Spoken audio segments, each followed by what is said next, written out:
Hello बच्चों, let us read the question. Question says if A vector, B vector and C vector are position vectors of the points A 2, 3, minus 4, B 3, minus 4, minus 5 and C 3, 2, minus 3 respectively, then magnitude of A vector plus B vector plus C vector is equal to option A root 113, option B root 185, option C route 203 and option D route 209। तो सबसे पहले हम इसके लिए की concept को समझ लेते हैं। की कंसेप्ट तो हमें पता है कि पोजीशन वेक्टर्स क्या होते हैं। पोजीशन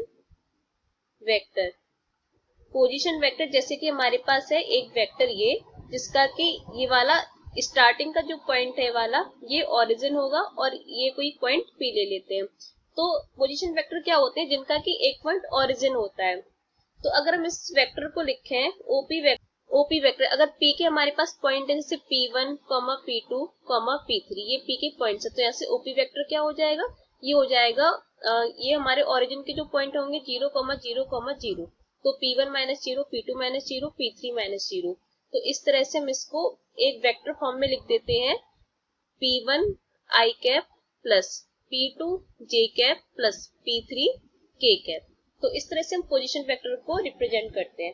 तो अब हमें यहाँ पे क्वेश्चन में क्या बोला गया है कि ABC है वो A, कैपिटल B और कैपिटल C इन तीनों के पोजीशन वेक्टर्स हैं। तो यहाँ पे हमारा A क्या है 2, 3, minus 4, B 3, minus 4, minus 5 and C 3, 2, minus 3। तो इसको हम नोट कर लेते हैं। A पॉइंट है हमारे पास में, यहाँ से A पॉइंट है हमारे पास में 2, 3, माइनस 4, B है 3, माइनस 4, माइनस 5 एंड C है 3, 2, माइनस 3। तो A वेक्टर क्या हो जाएगा, A वेक्टर किसका पोजीशन वेक्टर है, A का है, कैपिटल A का। तो यहाँ से हो जाएगा 2i cap plus 3j cap minus का 4k cap.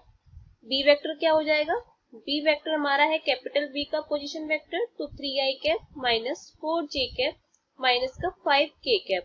And C vector क्या हो जाएगा, स्मॉल c वेक्टर, ये कैपिटल C का पोजीशन वेक्टर है 3i cap plus 2j cap minus का 3k कैप। तो अब हमें क्वेश्चन में जो वैल्यू फाइंड करनी है वो किसकी करनी है, magnitude of A vector plus B vector plus C vector. तो क्या हो जाएगा, सबसे पहले हम A vector plus B vector plus C vector निकाल लेते, तो तीनों को हम ऐड कर देंगे। I के कोफिशिएंट्स को हम एक साथ ऐड कर लेंगे, J के कोफिशिएंट्स को हम एक साथ ऐड कर लेंगे और K के कोफिशिएंट्स को। तो यहाँ पे क्या हो जाएगा, यहाँ पे 2, 3, 3, तो ये हमारा बन जाएगा 8i कैप 3 माइनस 4 माइनस का 1 और यहाँ पे प्लस का 2, तो कितना बचा प्लस का j कैप और यहाँ बचा हमारा माइनस का 12k कैप। तो अब हम इसका मैग्नीट्यूड फाइंड कर लेते हैं। तो मैग्नीट्यूड क्या हो जाएगा, ये हो जाएगा अंडर रूट के अंदर ये जो सारे स्केलर्स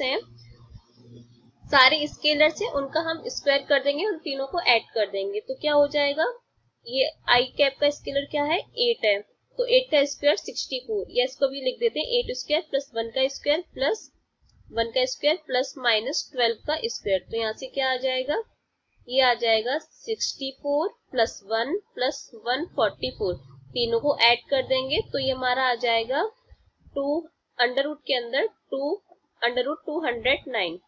तो ये हमारा आ गया आंसर। तो देख लेते कौन सा ऑप्शन सही है इसके लिए। तो यहाँ से हमारा ऑप्शन डी करेक्ट है, यहाँ पे लिख देते हैं option D is correct. Hope you understood it well. Best of luck.